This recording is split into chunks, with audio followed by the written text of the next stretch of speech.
Hello and welcome to Rajya Sabha Television. You're watching The Big Picture with me, Frank Razam Pereira. India's foreign reserves crossed the $500 billion mark on Friday for the first time after registering a massive surge of $8.22 billion in the week ending June 5th, aided by higher foreign inflows. According to RBI's weekly statistical data, the overall Forex reserves increased to 501.703 billion US dollars on June 5th from $493.48 billion, reported for the week ended May 29th. India's Forex reserves comprise foreign currency assets, gold reserves, also special drawing rights, and India's reserve position with the International Monetary Fund. In this edition of The Big Picture, we will analyze India's rising forex reserves and what it means for the economy. Joining me on the program today are Dr. Arvind Virmani, Chairman, EGROW Foundation and former Executive Director, IMF. Jayant Dasgupta, former Ambassador of India at the WTO, and S.C. Tripathi, former Principal Secretary Finance, Uttar Pradesh. Thank you to all my guests for joining me on this edition of The Big Picture. Mr. Tripathi, let me start the program with you. Let's first try and understand and analyze and put into perspective what forex reserves really are.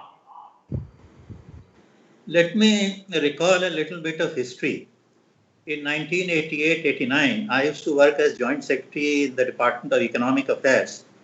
And among my various assignments was to manage foreign exchange reserves and manage the foreign exchange balance of the country.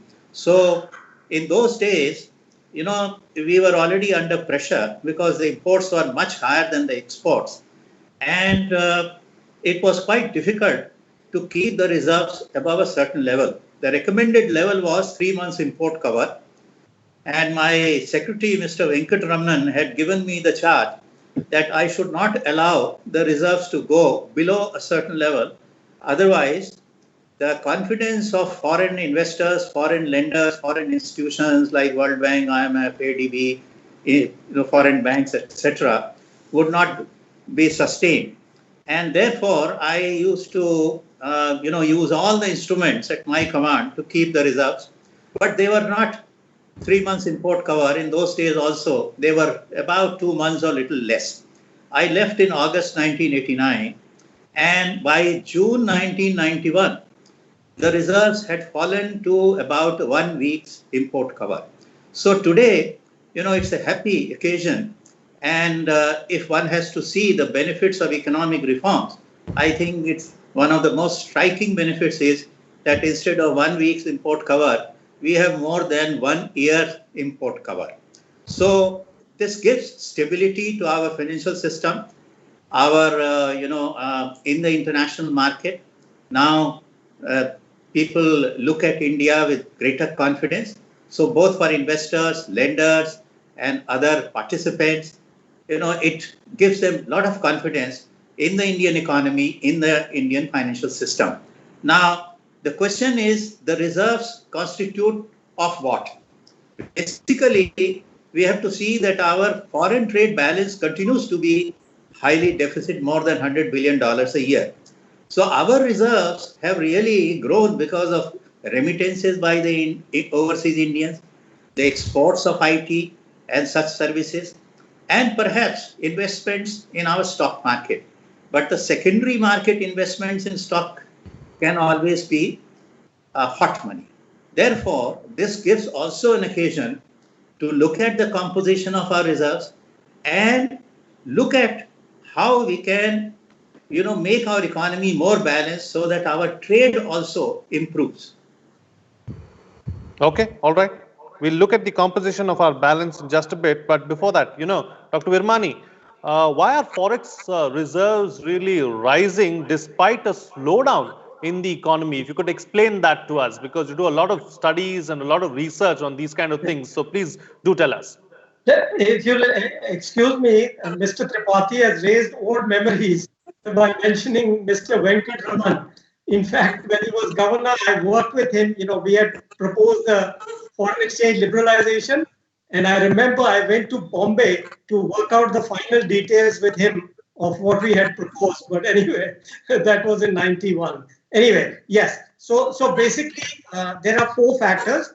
One of them you mentioned yourself. There is a spurt in FDI, which is the proximate cause, like you said, of the reserve going over $1 billion.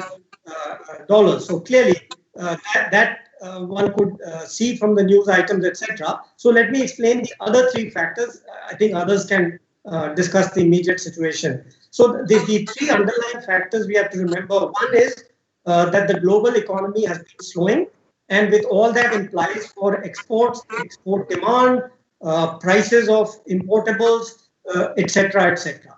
The second factor which would tend to have a negative effect. But the second factor is the oil, right? So when the economy slows, oil prices tend to go down. But this time there was an additional factor. There was the politics of oil, where Saudi Arabia was very upset with Russia and in some sense took the prices even below what would normally have happened in any case with the slowing of the global economy. So this one clearly benefit us, has benefit and will continue to benefit throughout the year, so to say, as long as global economy is. And I've often pointed this out that even though the remittances from oil exporting countries go down, even though our exports go down, on balance, on average, our balance of payments tends to improve because of the oil factor overall. And finally, the third factor, of course, is that because of the lockdown, it meant 60% of the economy roughly was closed down, and most of the oil consumption is actually the only part which was functioning was the essential commodities, where basically the bulk of oil demand is indirect through fertilizer, etc., which are inputs into the essential, agriculture and other sectors. So with this economy closed down 60%, the demand for oil imports was down. So we will continue to see those effects. But like you have pointed out very, very correctly, the big spurt in reserves right now is because of this huge capital inflow. Okay, all right.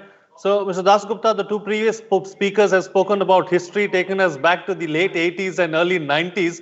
I'm also going to talk about a little bit of history, but not go back so many decades, but go back only about 9 months. In September of last year, of course, there was this decision to cut the corporate tax rates. So how much of an impact do you think that has had really as far as our Forex reserves are concerned? I think the foreign direct investment flows which have taken place, because that was the corporate tax rate cut was meant for new investments. So it should have then got reflected in FDI flows. But the FDI flows that have taken place have been localized, I think, in the past month and a half or so. And that too because of the Reliance and the Airtel deals mainly. So I don't think the FDI flows have really been influenced very much because of the corporate tax rate cut in September last year. Of course, it is a very short span of time during which to judge this measure, and it needs a longer time span. So that having been said, the factors which have been mentioned by the previous speakers, the oil bill has come down. There has also been another significant reason for the increase in the foreign exchange. One of the things is that apart from oil, our other imports have also come down quite substantially because the industry has not been working at full strength. And so the demand for raw materials, intermediate products, for the pharmaceuticals industry, for the electronics industry, for instance, and a host of other industries, the gems and jewelry industry, we import a lot of rough diamonds, for instance, all those things have fallen. So that has led to an increase in the foreign exchange reserves. The last point I wanted to mention is that foreign outward remittances have also gone down. And in the last 10 days or so, foreign institutional investors have come in a big way. And I think in 1 week alone, about $2.75 billion was invested in the Indian stock markets. Okay, all right, taking the discussion forward now, let's talk about the significance, Mr. Tripathi, of rising forex reserves, and what does it really mean for us and for the economy? You see, a larger foreign exchange reserve gives stability to the economy against any external shocks. And, now we are sitting on the third largest. The largest is $3 trillion of China, and more than $1 trillion is Japan. Thereafter, I may be wrong, but I'm told India with $500 billion is about third or fourth. So a country of India's size and Indian economy is also growing steadily. It may be fifth, sixth, or seventh, or it has potential to become third. So, it insulates us from the external shocks, whether those shocks are due to a very high rise in oil prices, or maybe some, obstruction in trade, or maybe a war-like situation or some such thing, and also gives strength to the economy to take risk also, whether we are taking risk in terms of foreign exchange investments or making investments outside India, because a situation has come, particularly in oil sector now. You see, we are not given to a very good geology. Our reserves are less than 1% of global reserves, but our consumption of oil and gas will keep increasing, at least in the foreseeable future. So we need to go outside to places which have oil reserves and buy those reserves. So like China has been doing for the last 15, 20 years. Similarly, our companies have to go outside and set up companies where the markets are, whether in USA or in Europe or even in China. So these things can be now more easily done with a larger base of foreign exchange, because you first initially you make investments and then your investments start giving you fruits. You see, Europe, what did Europe do? Europe made investments in the 19th and 20th century. Today, Europe's economy, particularly Britain's economy, is dependent on the investments made in the past. So for maturing economy, and we are from a developing, going towards a developed economy, it will take some time. But we can, we are quite mixed. We have signs of developed and more signs of developing economy. And China has been doing this. China has been investing very heavily in Africa, in Southeast Asia, in Latin America, also going into Europe in a big way. So we have to also look at those things, and this gives us greater stability, greater strength, and also in the domestic economy, it gives us strength because our currency can be more stable. The Reserve Bank can play a role of stabilizer of currency with greater confidence. So all these factors are plus factors. Absolutely. This is one point that I want to take forward with you, Dr. Virmani, this issue of the Reserve Bank that Mr. Tripathi just raised. So how do these forex reserves really help the government, and more specifically the apex bank? So one has to, sometimes one sees discussions, common discussions, which don't display a understanding of the meaning of the word reserve, right? I also happen to have been, actually that was the only top secret thing I ever did. I was part of the reserve management information, which is top secret, by the way. So the whole concept of reserve is that it has got to be there in a liquid form. Okay, otherwise it's not reserve. So you will start to hear these conversations which are completely wrong. Either you don't have reserve, but if you have reserve, you can't use them for some other purpose. So, this concept of reserves is still not understood by people. Either don't have the reserves, which is fine. You'd say what is optimal. But if you have reserves, you cannot say the central bank should lend it to X or Y or government to use them for some other purpose. It's like a complete contradiction of the term. Okay, so that is one thing I would warn against. You will start seeing these discussions in the press and on TV. The second point is which Mr. Tripathi has quite clearly made, but I'll just summarize it from an economist perspective.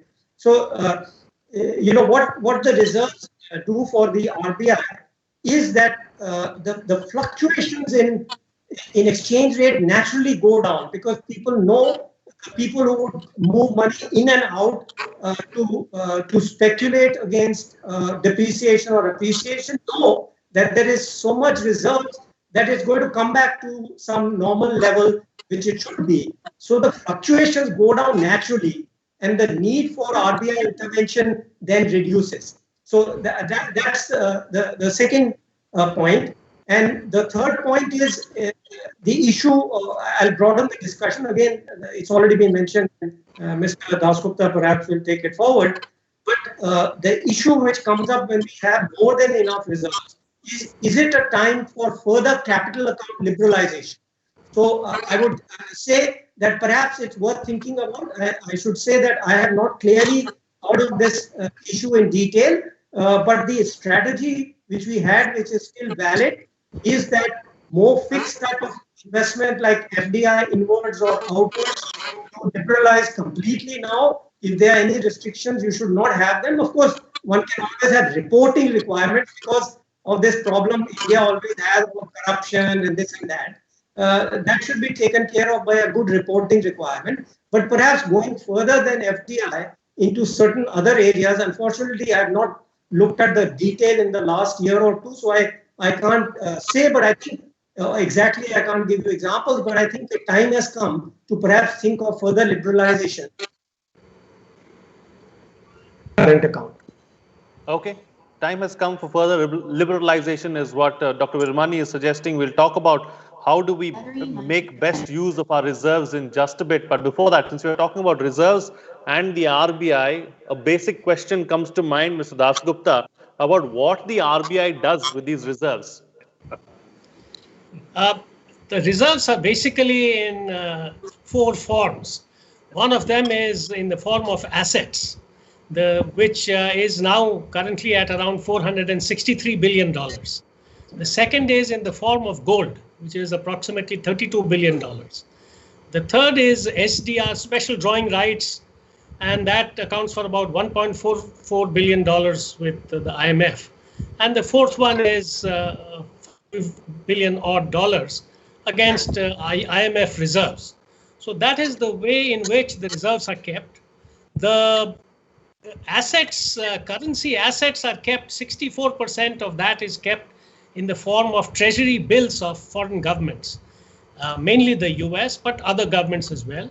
About 28% of that is kept in the central banks, the Reserve Bank equivalent of in other countries like the FedEx and other banks, and also in commercial banks abroad. And then there is a small bit, about 7.5% or so, which is kept in other assets. So that is basically the breakup of the RBI. And I must mention in this context that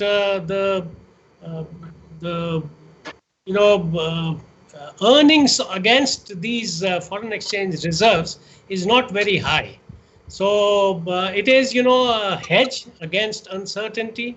It is, as Mr. Tripathi has mentioned, to give confidence to the foreign investors, to the rest of the world that our economy is doing well. We have enough depth, and we can, fulfill all our obligations. And as far as the adequacy of foreign exchange reserves is concerned, there are four factors which have been mentioned.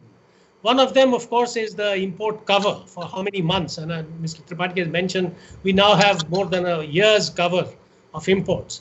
The second one is short-term debt obligations. And the third one is current account. And if you combine the second and third factors, then there is this Guidotti rule that we must cover for that as well. And the last one is imports. So we are well covered at the moment. But I also wanted to mention one thing, that the oil prices have shown a rising trend. Of course, they may not go up to $65, $70 per barrel, but they are around $40 per barrel at the moment. As the rest of the world's economy picks up, the oil prices may go up. The second factor which comes to mind is that our exports, we have exported roughly $315 billion worth, which is a source of inflow of foreign exchange. Now that we are uncertain as to how it will behave in terms of goods and in terms of services as well, where we get approximately $190 billion. So That is the uncertainty. And the final point, most of our foreign remittances come from Indians working in the Middle East and other countries. And that accounts for about between 75 and 80 billion dollars. Now that is going to take a hit, according to some studies, to the extent of 20 to 25%. So that is going to go down. So it is very heartening that the foreign exchange reserves have crossed the $500 billion mark. But we have to be cautious, and we have to invest this amount in a way that it provides the best benefits for the economy and for the country.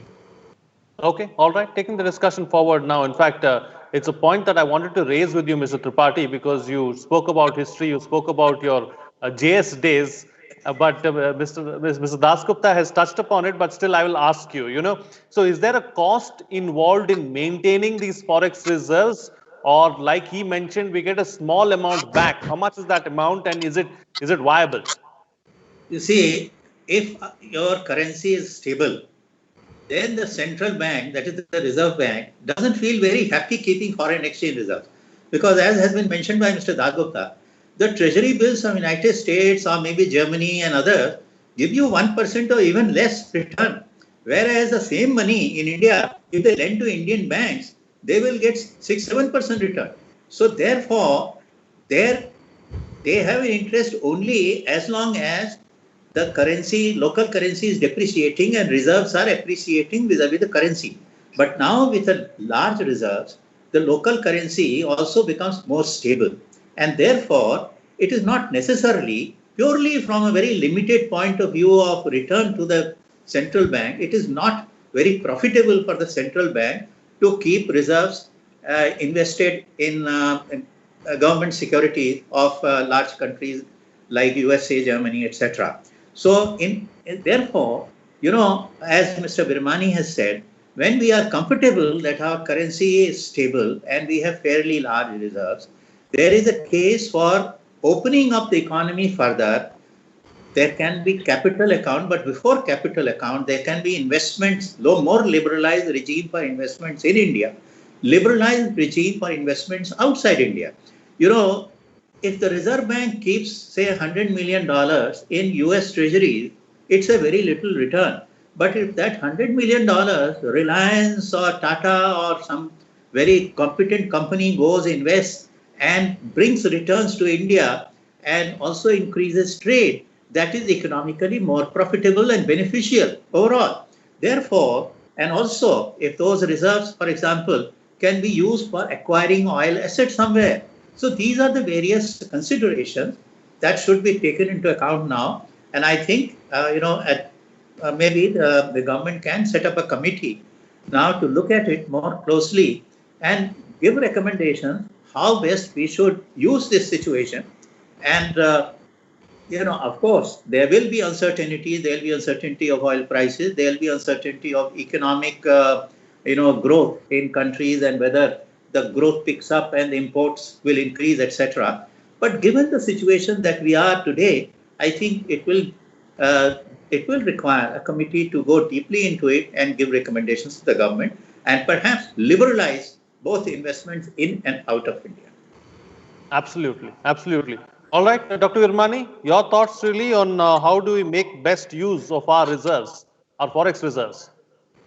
Right. So I think there's a general agreement that if, first let me mention that most forecasts have seen the majority of them are actually saying that the Indian current account could go into surplus for the year FY21. I'm not drawing any positive or negative implications for the overall country, whether welfare is good or not, but that's a factual reality as far as the projections I have seen, right? So as far as, and that's all that matters for reserves. And number two, given that we already have had, for whatever reasons, we know, we have been seeing on TV that FDI for Geo, etc., but we also know that there are huge excess cash balances in the USA with wealthy individuals, right?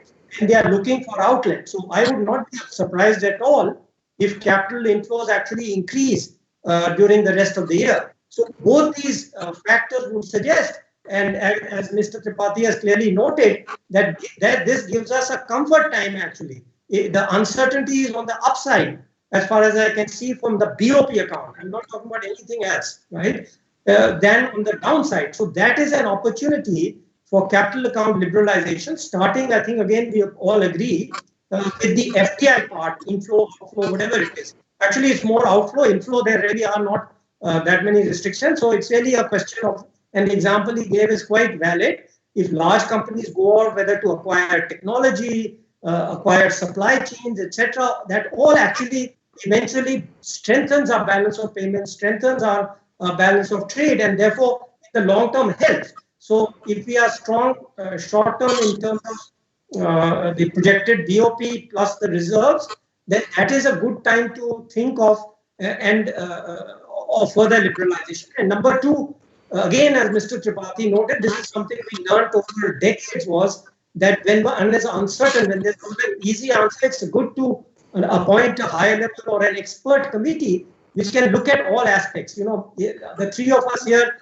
may be all experts in our own little area, but it's always good to have a committee with different perspectives, etc., which can bring in all the aspects, so you are not surprised later. So I think that's an excellent suggestion, that perhaps the government should consider setting up a committee on capital account liberalization, which can then chalk out a reasonable path which would be acceptable to the government and the stakeholders. Right. And Mr. Dasgupta, close the show for us with your concluding remarks. I agree with Mr. Tripathi and Dr. Virmani about capital account liberalization, because if we are more or less, sanguine that the foreign exchange reserves are going to be at least at $500 billion or slightly more during the rest of the year, then we need to loosen our purse strings and invest in profitable assets, in which companies, big corporates of India are investing abroad. For instance, in the pharmaceutical sector, we have seen a lot of investments. IT sector, we have seen a lot of investments. There may be other areas as well where people are interested in venturing into new areas and new countries and investing. That would be something for the future, which will, bring us rich dividends in the future. Okay, all right. On that note, then I'll call it a wrap on this edition of The Big Picture. Thank you to all my guests for joining me on the program and putting things into perspective for us. I think the panel is in agreement as far as liberalization is concerned. We need an expert committee to look into it, and we need to diversify and venture into new areas, is what the panelists are suggesting. With that, it's a wrap. See you again next time.